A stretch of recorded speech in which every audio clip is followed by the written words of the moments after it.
excellence is beautiful to watch. It's even more beautiful to experience. Yeah. I also feel like societally, as a group, we haven't put excellence on the pedestal in which it used to be. We are in historically the most distracting time in history. We've created social media and devices that constantly take our attention and steal our focus. So the distractions rob us of our excellence. Excellence requires hyper-focused consistency over long periods of time in almost an addictive nature to your craft. That is one lesson that I wish I could time travel to my younger self and deliver. Focus on one thing.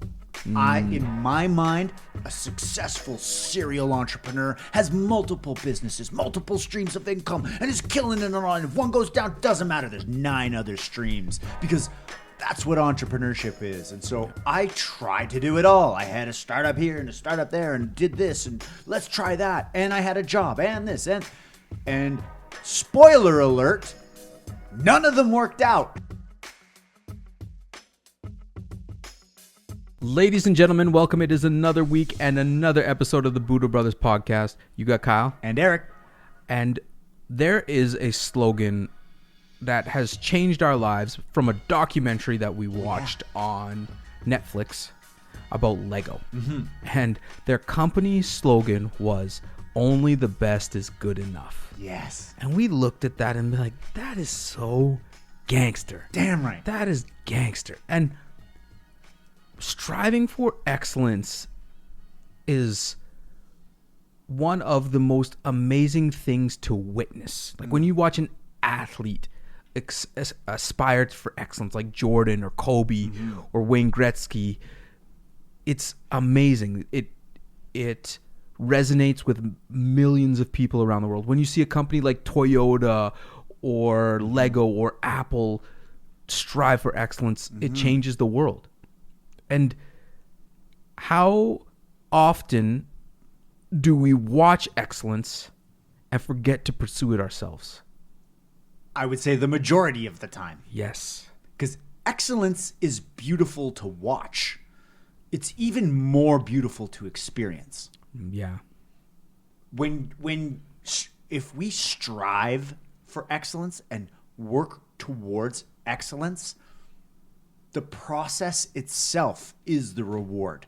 Going through the hardship to put in that hard work, to grind it out, to get to that goal, whatever it is, the desire is to be excellent, to be a top performer, to be the best in business, to be the best in class, to reach a peak that never stops growing, because as you grow, so does the competition. And there's always things. And that's the beauty of innovation and competition, because it does keep you on your... If there's no predators, you get slow and sloppy. Yeah, definitely. Do you think one of the biggest ingredients in the pursuit of excellence is focus? It is a huge ingredient. Because if you can't be focused, how can you sustain the mass amount of work required to achieve excellence? Excellence is not achieved or acquired easily. It is difficult. That's what makes excellence so profound, is because it is hard to attain. To reach a level in your aptitude of excellence takes thousands of hours, no matter what it is.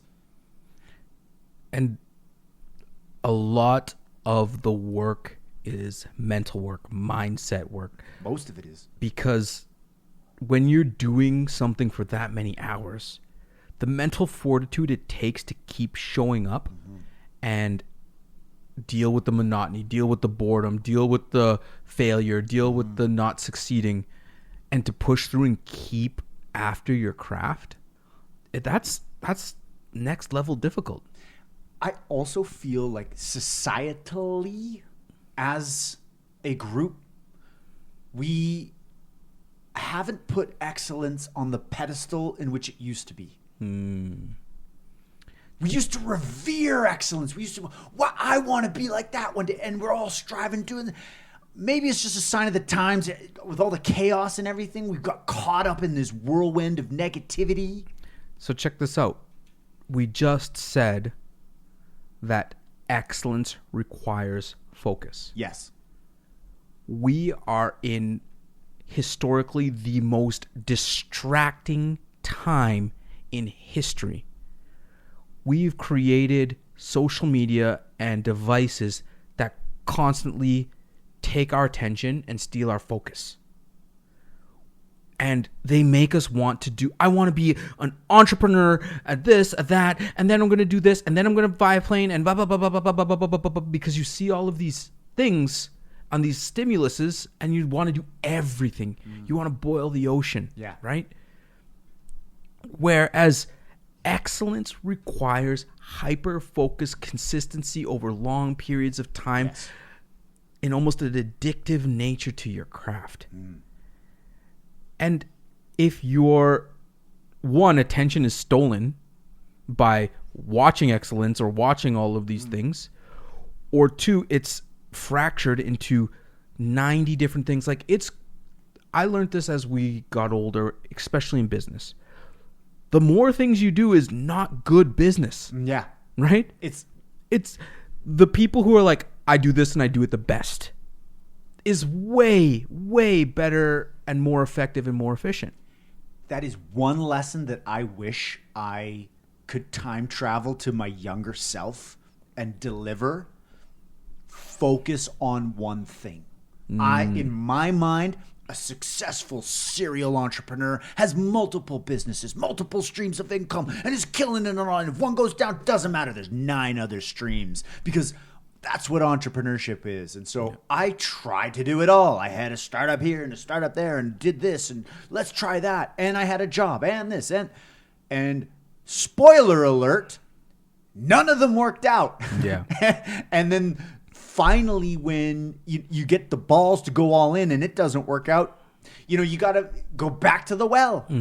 Focus is the one lesson that I wish I taught my younger self. Because then what I would have done was chosen the business or opportunity that was the most meaningful, that resonated the deepest, chosen it, selected it, and pursued excellence in executing, in committing, in going all in, producing. And there is excellence in every way, in every place in your life.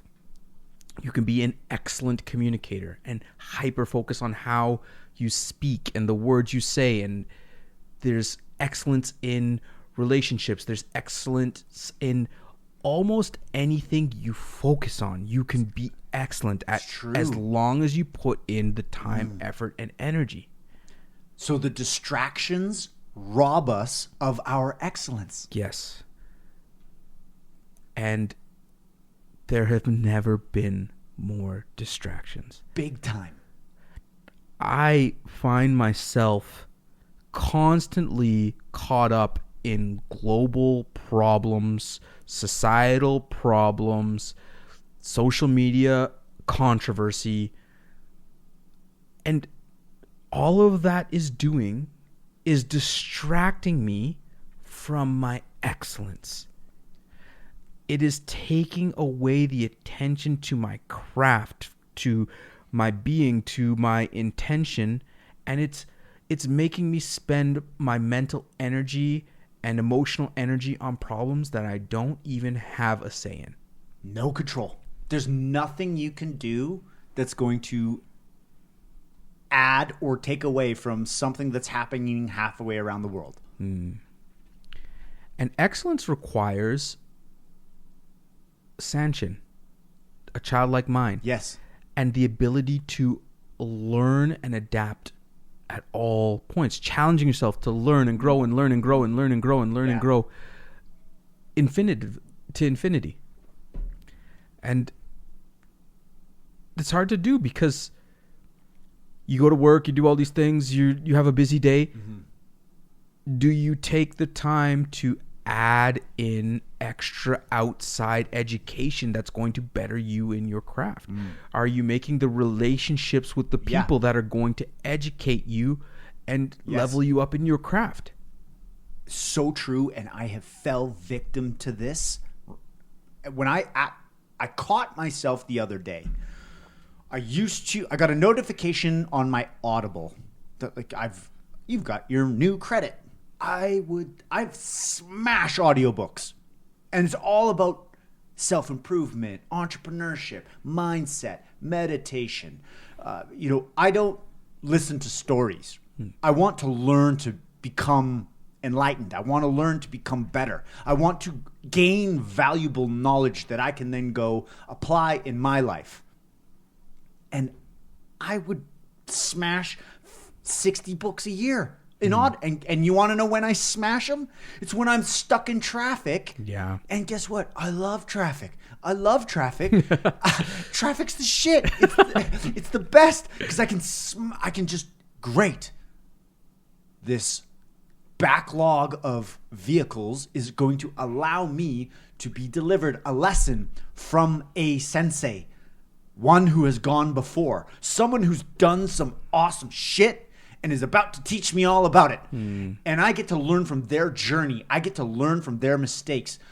Shoe Dogs, Phil Knight, Amazing Nike. What an incredible audiobook. That changed a lot for me, that book. Wow. Yeah. Unbelievable to listen to the story of Phil Knight and how he started Nike and the ups and the downs and the brink of bankruptcy and the lawsuits and the switcheroos and the betrayal As whole... two guys trying to start a brand, it was like reading a adventure novel. Oh my God. I'm like, please be traffic today. Please be traffic today.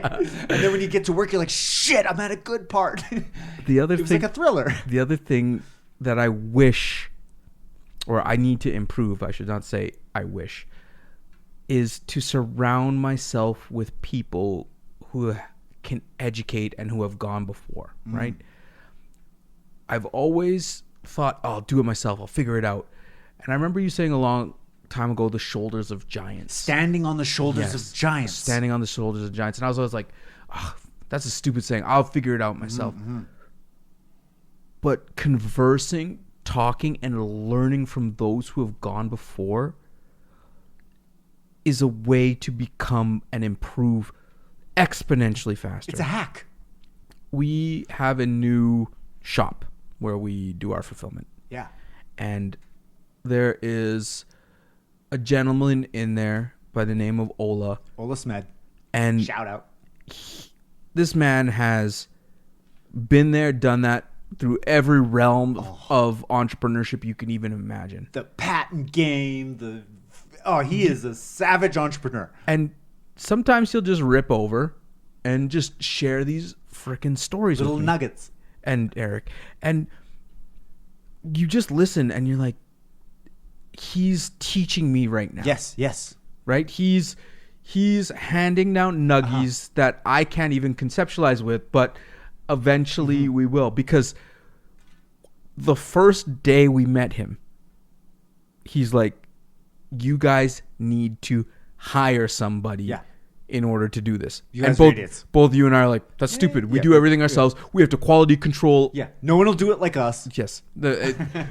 Only the best is good enough. We do everything. Yeah. And he's like, you're idiots. Yes. Flash forward to now. We have our first employee. Yeah. Who would have thought we would have got here? Yes. And it's Tiffany. Her name is Tiffany. And she helps us. She's the best. With so much stuff within our company. And we were initially listening to Ola saying like, old guy, you don't know what's up.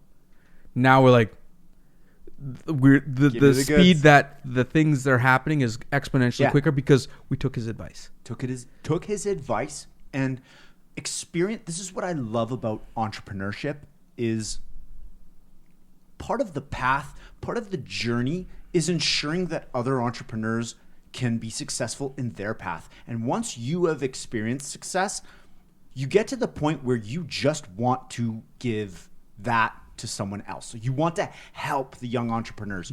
Successful people want to see other people succeed.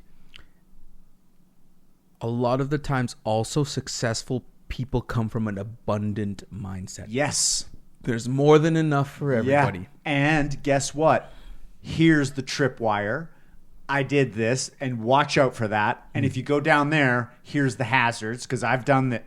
You know how valuable that is? It's literally listening to your elders, listening to those entrepreneurs, listening to your sensei, listening to people, the warriors that have been to war, listening to those that have done some shit is so valuable. It's why you switch into an inquisitive nature. Be curious. Ask questions. Next time you're with somebody that has some experience, learn about the experience. Ask them questions. And in society, the reason that things are as advanced as they are, and we have running water and medicine and all of these amazing things that we take for granted, it's because somebody has gone before and shared that knowledge onward. So we didn't have to go learn what herbs make us healthy and learn how to get to places faster. Someone already died to figure it out. Yes, and they told us and we listened. Right? Yes. So to think that we could leapfrog, like, I don't need anybody's help or advice, I'm going to do everything myself and not listen, is ludicrous. Closing off. Yes. And this is the beauty of the white belt mentality. Yes. Going into a situation, assuming you know nothing. And if you assume you know nothing, you will learn something. Mm-hmm. That's how it works. It's amazing. You become inquisitive. Inquire. Yes. Bring an inquire. So how did you do that? Right. Tell me.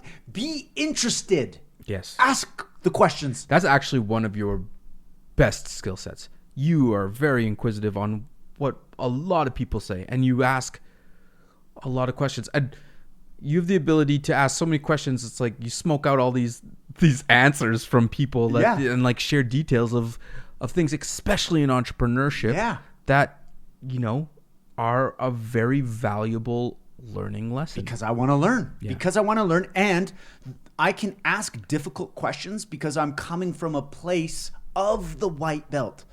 How do you run your business? Like, what are the margins on that? Oh, like things where I want to understand. I want to understand how other people gained the level of excellence that they did. Yes. Because if I can understand how they got to a level of excellence, odds are there's going to be a nugget in there that is going to help me reach a level of excellence.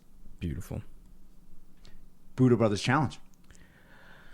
Strive for excellence. And excellence exists in an area of uncomfort. You can't achieve excellence in a state of comfort. Yeah. Because you're not pushing yourself. Nice. If you're pushing yourself to an uncomfortable level, you are first in the realm of where you can achieve excellence. And in that level of uncomfort, the Budo Brothers Challenge is to educate yourself in an area you want to become excellent at. Nice. Audiobooks, finding a mentor, actually going out and putting something into practice. There's so many ways to learn and become excellent at something, but focusing on the craft. Nice. Focusing on what it is you want to be the best at. Pursue excellence. Yes. Let's get back to that. Let's get back to focusing. Let's get back to pursuing the craft that makes a great impact in the world. Love it. The world is waiting. Till next week. Until next week.